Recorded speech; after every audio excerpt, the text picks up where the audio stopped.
Welcome to the Secure Start podcast.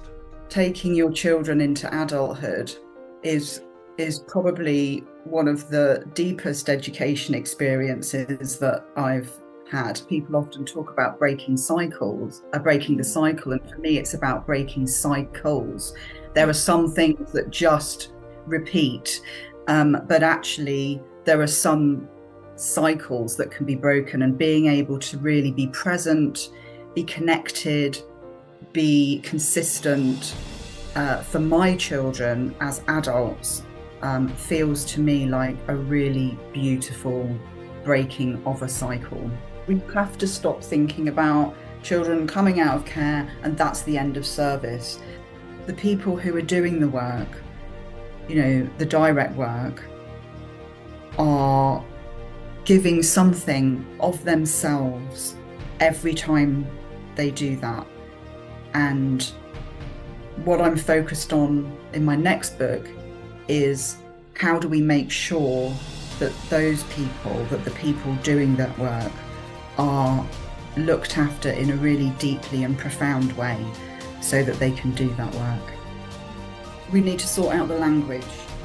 The language that is used to describe children and young people is hugely problematic. It's very, very difficult to think about behaviour as communication if you don't have the time and space to think about how you communicate your own distress when you're distressed. And this is what happens when you starve systems and you reduce capacity and you take away funding and you make the work really, really intense. Unfortunately, it makes real relational work much harder. Welcome to the Secure Start podcast. I'm Colby Pearce, and joining me for this episode is an author, researcher, and leading international trainer and consultant who specialises in assisting schools, services, and systems to create change to the way that we work with those experiencing and living with the legacy of trauma. Before I introduce my guests, I'd just like to acknowledge that I'm meeting with them on Kaurna land. And I'd just also like to acknowledge the continuing connection that the living Kaurna people feel to land, waters, culture and community, and pay my respects to their elders past, present and emerging. My guest for this episode is Dr. Lisa Cherry. Lisa is the Director of Trauma Informed Consultancy Services Limited. She leads a dynamic and creative organisation that provides a one-stop approach to delivering on research, consultancy and learning and development. Lisa has been working in and around education and children's services for over 35 years and combines academic knowledge and research with professional expertise and personal experience. Lisa's MA research looked at the impact on education and employment for care experienced adults who experienced school exclusion as children in the 1970s and 80s. In February 2024, Lisa completed her Doctor of Philosophy research at the University of Oxford. The research asked, how do care experienced adults who are also excluded from school make sense of belonging? Lisa is the author of the hugely successful and award-winning book, Conversations That Make a Difference for Children and Young People, published in 2021, as well as The Brightness of Stars, which is in its third edition, and Weaving a Web of Belonging, Developing a Trauma-Informed Culture for All Children, which has been published this year. Welcome, Lisa. Thank you, Colby. It's lovely to be here, and thank you for such a warm introduction. You're welcome. Is there anything that I left out that you think is important for our listeners to know about the work that you've done and continue to do? Well, listen, bios are just inherently quite uncomfortable to listen to, aren't they? Because they sound so, Formal. like, yeah, they're just like a lot. And Yes. which is lovely. And at this stage of life, you would expect to have a bio that's got quite a lot of stuff in it because, you've been, yeah, I've been around a long time. I guess the only other thing that would be worth mentioning is that I have two adult children and I'm a grandma. And Yes. taking your children into adulthood is is probably one of the deepest education experiences that I've had. I've always So said the yes. same. Yeah, I mean, it's probably our greatest achievement, isn't it? And also our kids are often our greatest teachers. Oh God. I mean, it's really difficult to even talk about them without feeling emotional. It's such an Mm, emotional thing. And I think when you've also had to recover from your own childhood experiences and felt some of the weight of that appear in your own children in that intergenerational way that works, that is very confronting. It's very confronting. There were periods that were like being in therapy every day, you mm, know, as that experience is mirrored back. And I'm now at a place, they're 26 and 28, and I'm now at a place where I see what's mirrored back is more healing and more mm, recovery and just how much connection and support your mm, children need, with a deep, deep awareness that I had nothing like that. And so when we think about, I listen to people often talk about breaking cycles, breaking the mm. cycle. And for me, it's about breaking cycles. There are Yeah. some things that just repeat, but actually, there are some cycles that can be broken, and being able to really be present, be connected, be consistent for my children as adults feels to me like a really beautiful breaking of a cycle. Yeah. Yeah. Wonderful. We've heard some other stories on the podcast so far. One in particular, um, in Graham Kerridge's podcast that really reflected um, that the significance of breaking the cycle, and it's something that is very near and dear to my heart, um, and and I often think that our work is intergenerational as well in its impacts. Sure. And so it's not just the person or the people in front of us that we're effectively working with. We're working with their future spouses, or life partners, their and their own children and grandchildren through, as you say, what transmits through the generations. I So it's love very that. And powerful and important work that we do. yeah, I love that. And I love that kind of circle that of life, and I always talk about healing. Often we might be healing an ancestral wound we don't even know we're carrying, that Mm, is from somewhere completely different. And when we're talking about children and young people who've experienced fractured childhoods and adoption and care and all of those things, then they're often working with something within themselves which will appear across the life course that they might not know where that comes from. They might not mm, know what they're even healing. And that's deep. And then when you bounce into the future and you start thinking about the future, those future spouses and future children, I just think it's such a privilege and it's such mm, beautiful work. mm. Yeah, it was interesting because um, Graham got me thinking about this, and his training was as an economist, and his interest was in human capital, and it was such um, a totally different way of thinking about the work we do. Because I'm not an economist. In fact, my bank balance reflects very well that is the case. But yeah, yeah. But I mean, it's a nice way of putting it anyway, the looking at it from a human capital point of view. That I hadn't done that before, but yes, certainly I have been for a while. Very much aware of that intergenerational impact of our work. Mm. Mm. Lisa, I think people who know you would know that your work in this space um, is influenced by personal experience growing up. Um, but I wonder if you can perhaps say, just in your own words, what got you into the work that you've been doing this past 35 years or so. Yeah, I mean it's a really interesting one, isn't it? And without a shadow of a doubt, my experience of being in care has, you know, provided me with my work.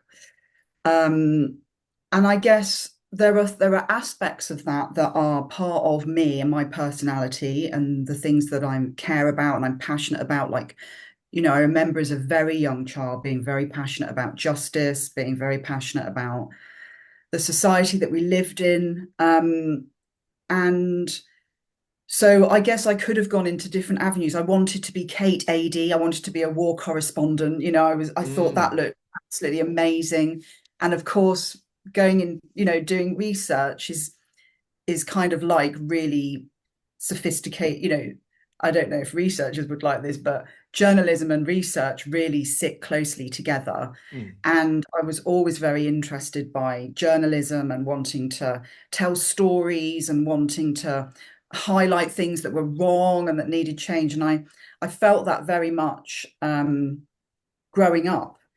But going into care, of course, exposes you to a world that is very different than a world that you would see if you weren't in care. So you start mm, being exposed to a whole range of professions.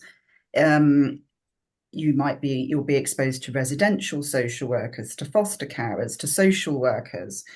Nowadays, you'll also have CAMS workers and of course, back then also IROs, an independent reviewing officer. And there's all these different types of jobs. And if you're not really engaged in education because you've got like loads of stuff going on, then it's almost like a kind of careers opening up. There's all these types of jobs and there's these ways of doing things.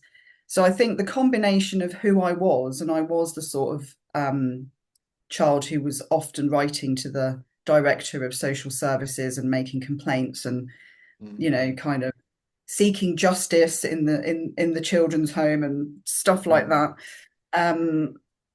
And that combination, I think, then of seeing people and also experiencing a social worker I'm still in contact with, Eunice, mm, who I always refer to as the only social worker whose name I remember.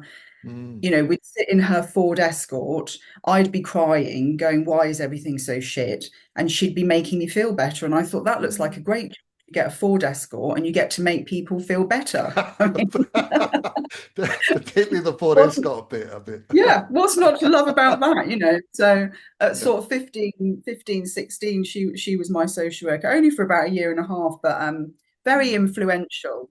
Um, Probably not at the time realizing how influential she was, mm, but I kind of looked at um, different social workers and thought, I would like to do that. mm, So those seeds were then planted. I mean, unfortunately, coming out of care, I was homeless for a couple of years and I didn't have an education because I had been expelled from schools and mm, that came a bit later. And I was lucky enough to get some funding to do a sociology degree at the age of 21. mm, I had to do a couple of A levels, which I was pretty diabolical at, but I obviously ticked the right boxes, the right help mm, me boxes, mm, and got into uni and did sociology, which just further really cemented how I felt about wanting to create change socially. So yeah, yeah. And Lisa, there's a lot in there, but I'm the first thing that I was recalling, and I think you must have shared this video at one stage, was a younger version of yourself on a being interviewed on a talk show about. You must have that must be back around that time that you were at university, and maybe even before, but talking about young people in care. Yeah, so I guess because I was very articulate, pretty feisty, Yes. and have a bit of a streak of determination in me, that did get picked up when I was younger from different organizations. And I'd been in a night shelter around the age of 17, Mm, 18, um, called Centrepoint, who are a big charity for youth homelessness in the UK. And at the time, a man called Nick Hardwick was the CEO. And once I'd come out of that, we'd kind of stayed in touch a bit. I'd been housed. I was then at uni, and he asked me if I'd go on this Channel 4 mm, program about homelessness with Jon Snow, who's an incredibly um, wonderful journalist who's retired now from his time on Channel 4 News.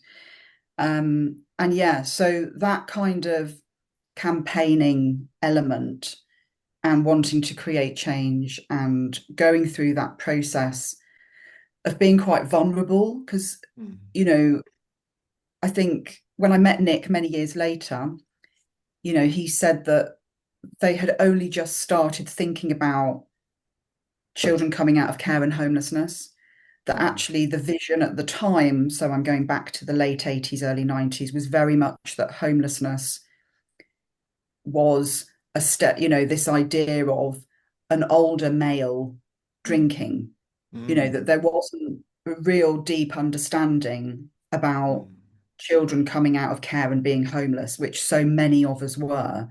And that piece was part of a massive campaign. We did lots of things. We did Channel 4, we did lots of newspaper items and magazines and all sorts of things to really raise awareness that children were coming out of care and they were becoming homeless mm, for lots of different reasons. One of them might have been just to get as far away from that care experience as possible, thinking you can cope and you can do stuff and not mm, being able to, alongside we didn't have legislation back then that made sure that children weren't homeless and that there were lots of options.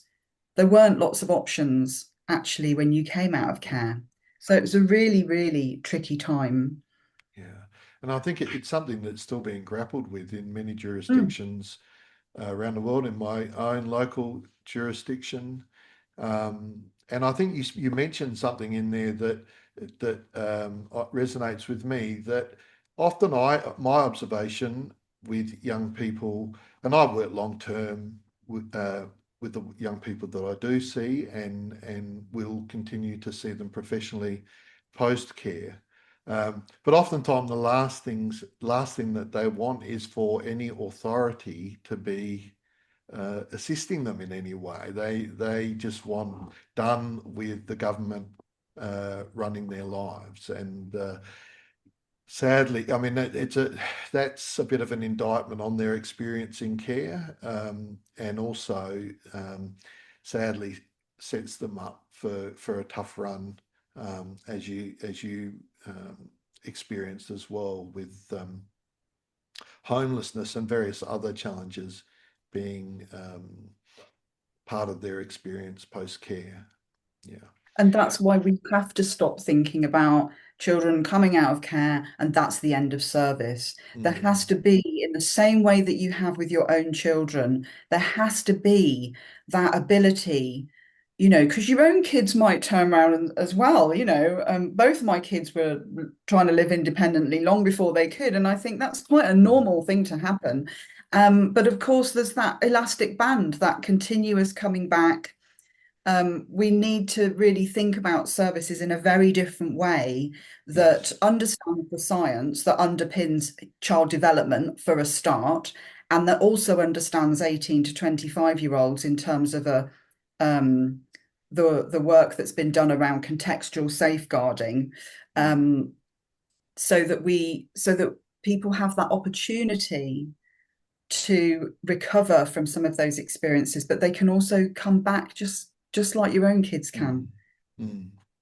Yes, and I've already had done a podcast interview with Kiran Modi, who set up Udayan Care in India, and remarkable, remarkable person, and what they've done. And as you say, they provide a place and people that care leavers can come back to right through to their mid-20s. And beyond. They have what you call them, volunteer mentor parents in their residential homes who are parental figures for life for the young people that go through Beautiful. there. And oftentimes, I think I wonder about this. I wonder whether in our white Western, first world kind of mentality, we think we're doing it better than um, anyone else, and the challenges that we have would be the same everywhere. But my experience just very recently in talking to someone from India is that you can do it very differently and provide extraordinary levels of support and opportunity for our young people. Um, anyway, the other thing that stood out for me in when you were talking was you talked about Eunice and I think it was Eunice and her Ford Escort, and I wonder if there was any. And you also talked about Jon Snow, the journalist, but also the other chap put you in touch with him. And I was wondering if there's anyone else that you'd like to, acknowledge, or that you would acknowledge as having had a really important and significant um, impact on you traveling this path, walking this path. Yeah, I mean, to be honest, I wouldn't know where to start. And I think that's really part of our work, really, isn't it? That people influence you along the way. I do remember somebody else, I don't know their name, but I was living in Cornwall. I'd gone down to Cornwall. I was homeless. Um, I was I lived across all sorts of different types of um, non-housing across Cornwall for a few months before I went to London, which is where I kind of was saved, if you like. Mm, Um, and some journalists came down from Shelter and did a piece on homelessness. And as soon as I got to London, I went straight down to the Shelter head office on Old Street and mm, became a really pain in the arse volunteer, which was one of the first experiences that I had. But it was, again, it was a stunning experience because it was the 21st anniversary. So it would have been, I suppose, 1987, something like that, the 21st anniversary of Kathy Come Home. And we had this amazing mm, event with all these very famous people. And there's a wonderful picture of me stood next to Jeremy Irons, kind of gazing at Jeremy Irons on this stand, this podium stand at the age of, well, maybe I was 17, 18. And mm, so those were the kind of things that really, really influenced me. Um, but as I say, you can't take away who you are as a person as well, because the first thing I did when I got to London was I'm going to find that journalist, that person who did that writing piece. I want to be there. I want to do that. And I think that's why it's so important for children and young people to meet as many different types of people as possible. mm, I can't remember her name, but mm, what happened was a chain of events that led me into a campaigns department that led me to start writing articles for their magazine. All of those kind of things that really showed me where my passion was. And mm, so, mostly across my work, I've never felt like I'm working because mm, I found that passion. I found what I wanted to do. And if we can give that gift to young people, how incredible is that to have this exposure to so many different people with different ways of life that spark and ignite a passion Mm, that, yes, you're not always going to be doing the things that you really want to do, but you're going to be in that field. So mm, yeah, I feel very, very fortunate, and can't ever really feel cross about the experiences that I had, mm. because they gifted me those types of events that have given me the ability to work from a place of passion. Yeah, it's a not uncommon, um, I guess, response from people who have experienced hardship in their life, but it has, um, and who have overcome it, and they wouldn't. It's quite common to say they wouldn't change. Um, Mm, those difficult, those things that shape them, those experiences that shape them.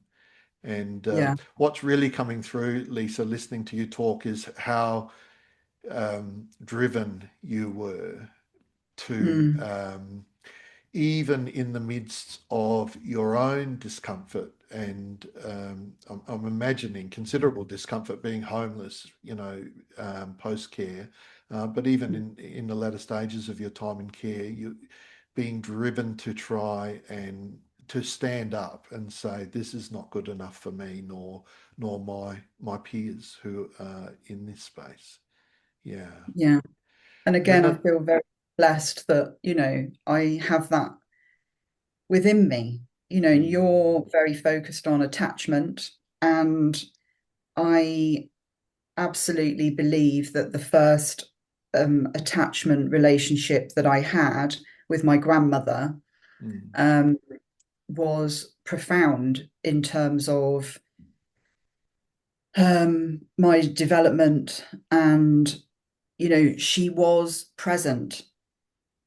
She could give me things emotionally, and uh, through that attachment relationship that I couldn't get from my mother. That mm, wasn't, and still isn't, um, possible.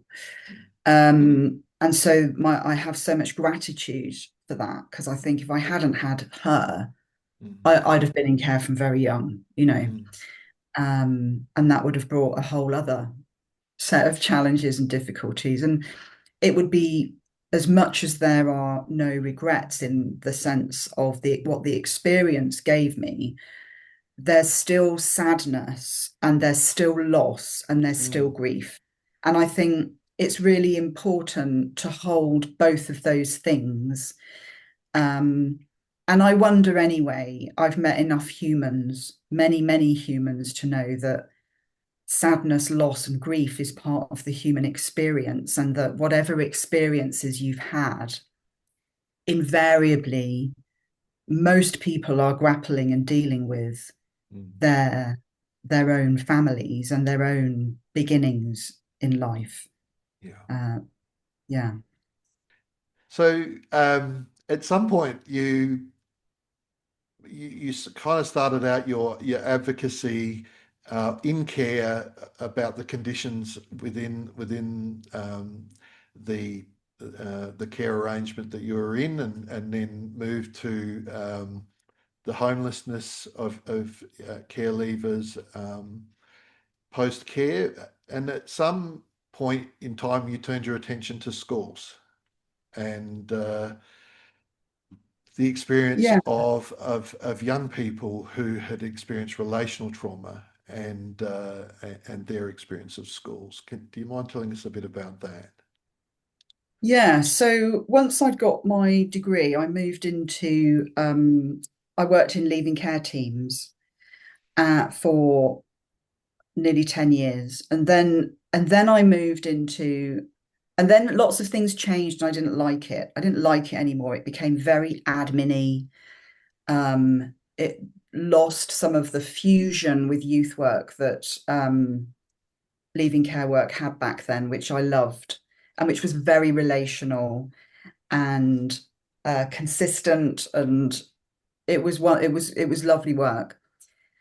So I wandered across the road and went into the education department, and that was a very different experience. Mm. All of a sudden, you know, I was not in my jeans anymore. I was, covering my tattoos. It was all very, very, I don't know how to describe it, but it was a bit of a culture shock. Mm. Everyone was very proper, and social work is just not, it's not quite as proper. It's a bit Um, rebellious. yeah, it's got a bit of activism in it, it's got Mm. some rebellion in it. It's got, social work often brings people in with all sorts of different lived experiences. Education back then was incredibly straight. Mm. Um, and so I had a bit of a steep learning curve, but I met some amazing people who kind of taught me how to be in the education space. And I spent time working in schools. I spent time working with children, young people who were not attending school. And we would be setting up like different tutoring arrangements and alternative plans so they could stay on roll at school. It was very much about reducing exclusion, preventing exclusion.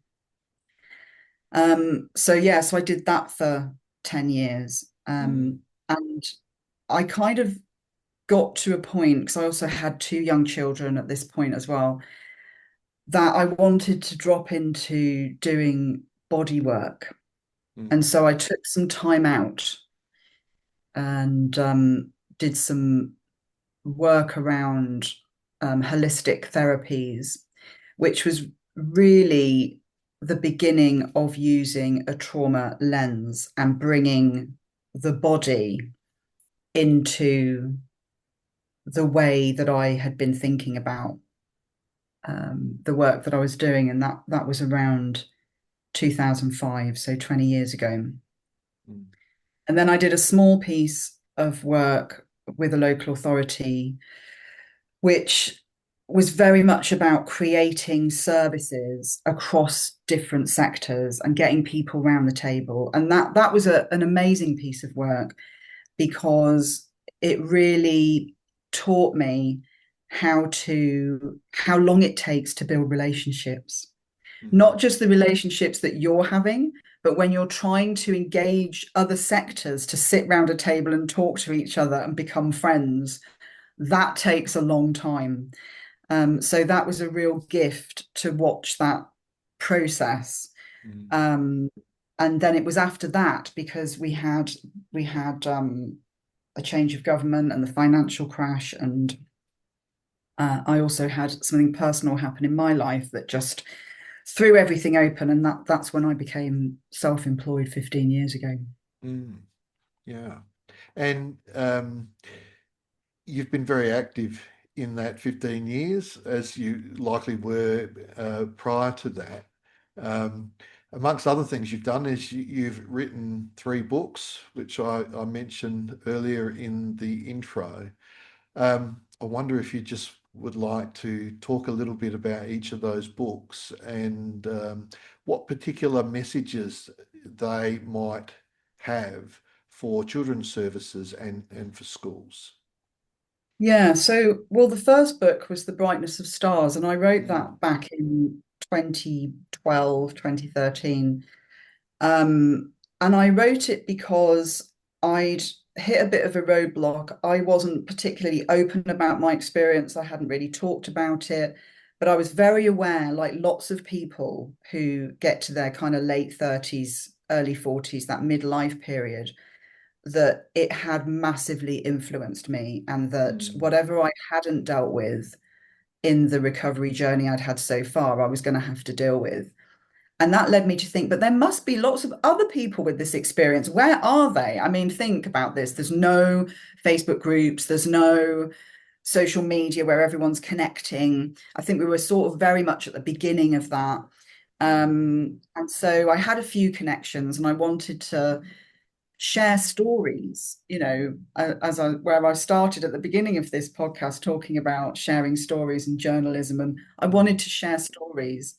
And I've been fortunate enough that Routledge republished that book, because I'd self-published originally, Mm-hmm. and they published it. And what was beautiful about it was when I read what I'd written, it wasn't relevant anymore. I didn't have those feelings about it anymore. And it made me think everybody that was in it needs to write, what do they think about it now, 10 years later? Let's have an exploration of the healing journey, and Mm, how at different points in your life something really troubles you and is really defining and is really intense. And 10 years later, when you've processed it and used writing to make sense mm, of it, and perhaps had some therapy and perhaps done some body work and all of those things, that help us process stuff. So there is a new section in there as well that's more contemporary, but there's that beautiful section at the beginning that's got the reflections of what yeah. people had written 10 years earlier. So that's wonderful. So I guess the messages in that book are about, what does the experience look like, Mm, and what does a healing journey look like? mm, It's really good for people to know that over time we change and we grow and we transform. And I think that's a real gift of the third edition. mhm, Conversations That Make a Difference is very much a book that infuses, as everything that I do, I try and infuse with academic knowledge, professional practice, and lived experience. mm. And that book infuses that, Conversations That Make a Difference for Children and Young People. And the opening chapters with Eunice, Oh, wonderful. which is wonderful. Mm, So there's a whole range of conversations in there. It's a lovely way of sharing conversations in a book like that, because it's quite an easy to read. And I've tried to make most of my books easy to read. mm, Practitioners are busy. We haven't got time to get through Dostoevsky. Like, you've got to be able to just dip in and read something that really makes a difference and that mm, makes you think about something in a different way. So there's lots of reflections. And then Weaving a Web of Belonging, which has just come out this year, is very much underpinned by the research, mm, the PhD that I did, the research, which again was a really interesting experience. There's lots of voices in there, but writing academically is so hard and so dry. Um, and it felt equally hard to strip the dryness back and create a practice book. So it's very much underpinned by extensive research. mm, But again, I've tried to make it very readable. I've even got some recipes in there, some grounding exercises, anything that makes reading mm, about some really difficult stuff just a bit more manageable, because the people who are doing the work, the direct work, are giving something of themselves every time they do that. And what I'm focused on in my next book is, how do we make sure that the people doing that work, are looked after in a really deeply and profound way so that they can do that work.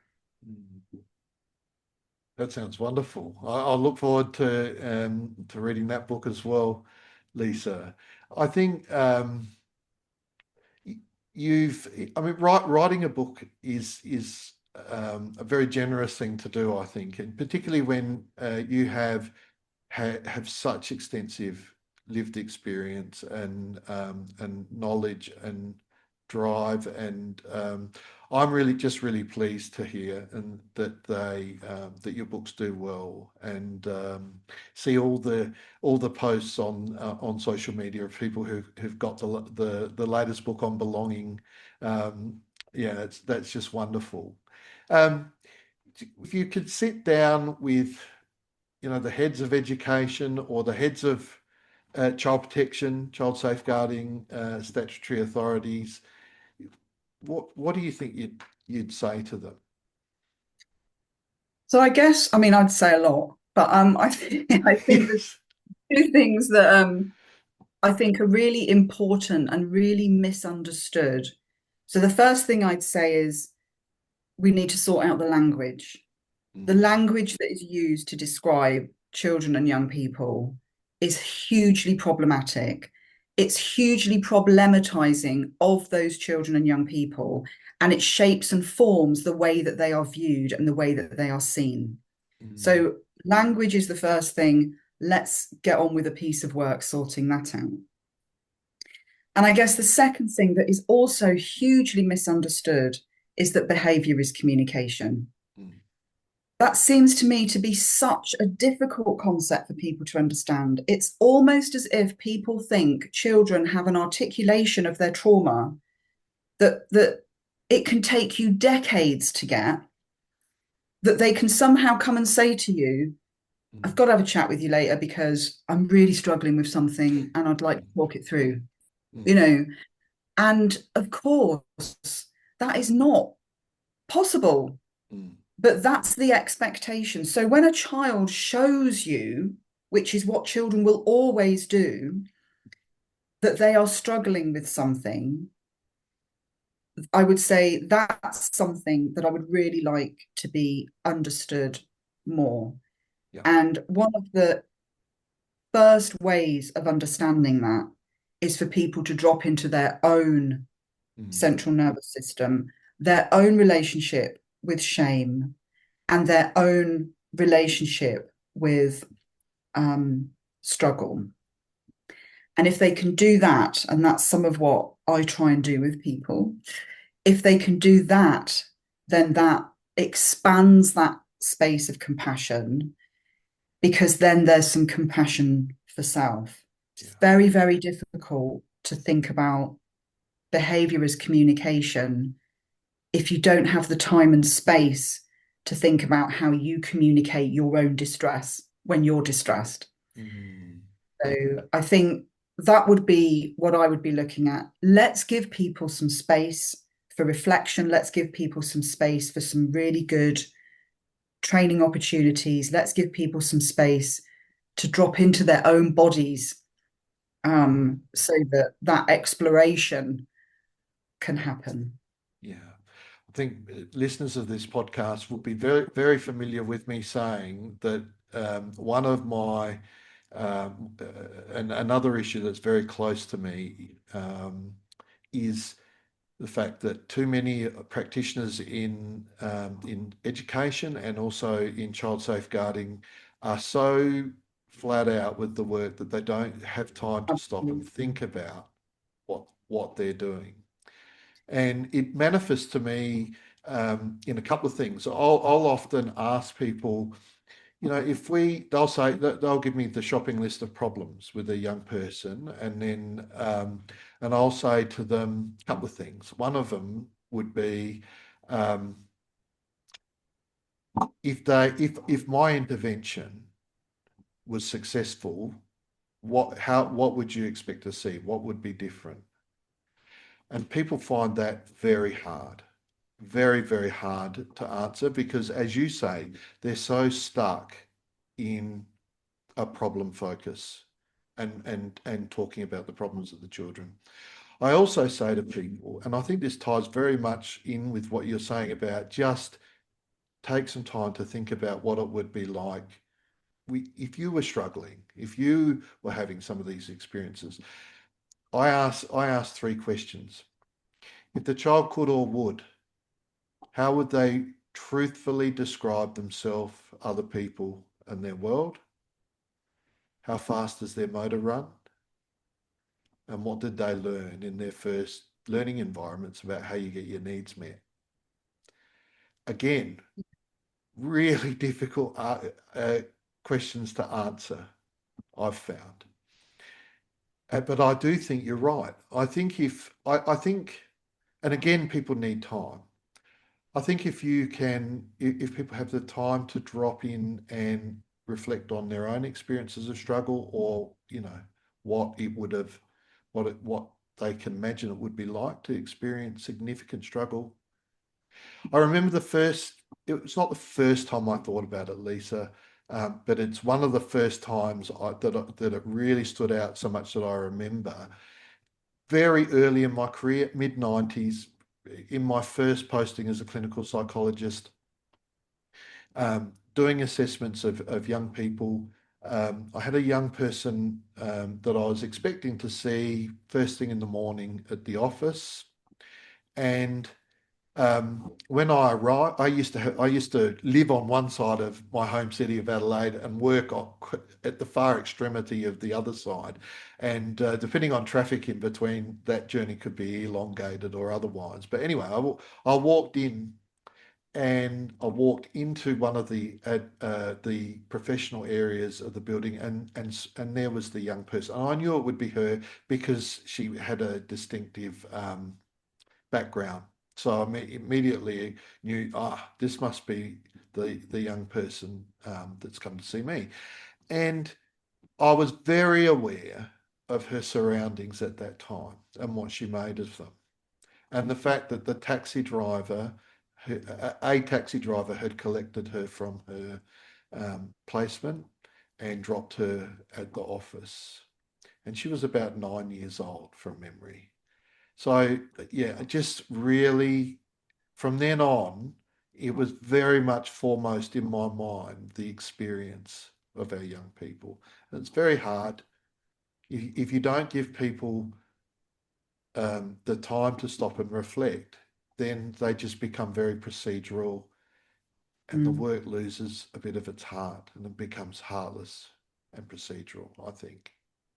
We have to stop thinking about people as machines fulfilling a role. This is relational work. Relational work is deep, it's meaningful, it's connecting.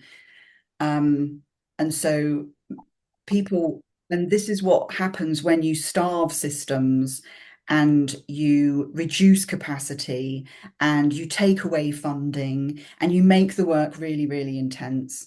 Unfortunately, it makes real relational work much harder. Now, I say that knowing that some areas that I work in prioritize it above all else. Mm. But it does mean that something else has to give. So there's an intentionality when you're thinking about belonging, relationships, connection, proper staff well-being, not, let's go bowling every fortnight or something, but the proper stuff that really nourishes and fills people's cups. And, you're absolutely right. When we don't have that, then that's where the procedural stuff comes in, and burnout and secondary trauma and all of that stuff kicks in. One other Mm. thing I just want to say, the language we use. My first edition of the attachment book, I say I didn't write two editions. I wrote two books. The first book and the second book. They're different books, and the language is quite different. And a little example, every now and then I've spoken to our heads of our child protection um, department here in my local jurisdiction. But on the language thing, I'll say um, because one another thing that's really near and dear to my heart is where possible, the maintenance. And I think it's more possible than we think, but the maintenance of good connection with birth family. So Yeah, yeah. I will say you could probably achieve a lot in terms of practice by changing one word in the sentence that is routinely said about our children and young people. What's routinely said and written is that they cannot be safely cared for at home. And I Mm. say replace cannot with couldn't or could not. Mm. And I dare say you would Yeah, notice a big change. I mean, language is powerful. it's so powerful. And maybe could not right now, Mm. like allow parents the opportunity that we all afford ourselves of transformation and recovery and wellness and sobriety and all those other things, you know, in a dynamic, trauma sensitive way in the writing. Mm. that right now that wasn't possible. That doesn't mean it's not possible later on. It's just not possible now. And it's those kind of things, isn't it? It's having that eye for the life course. But services, unfortunately, are so divided and siloed into how they work, that the life course approach and that holistic approach is often lost. And look at us, we could talk for hours. I think so. We could. I was literally.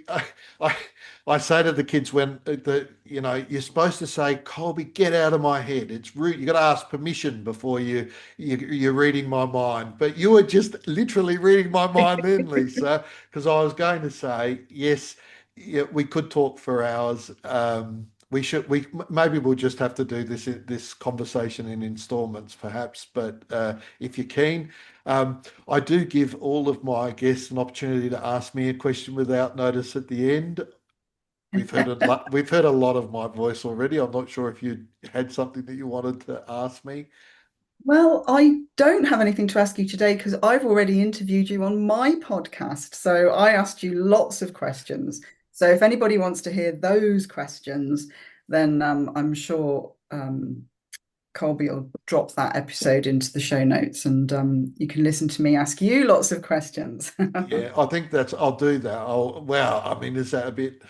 I'll do it because you've raised it, but I'll put it It's an that way. invitation. It's an Yes. invitation, Yeah. and it would be lovely to share that conversation. And it's been really lovely to be on the other side of that, and be asked lots of questions. So thank you for having me. Yeah. Well, thank you for agreeing, and yeah, I hope you have a good day and you continue to be well, Lisa, as well Thank as can you. be.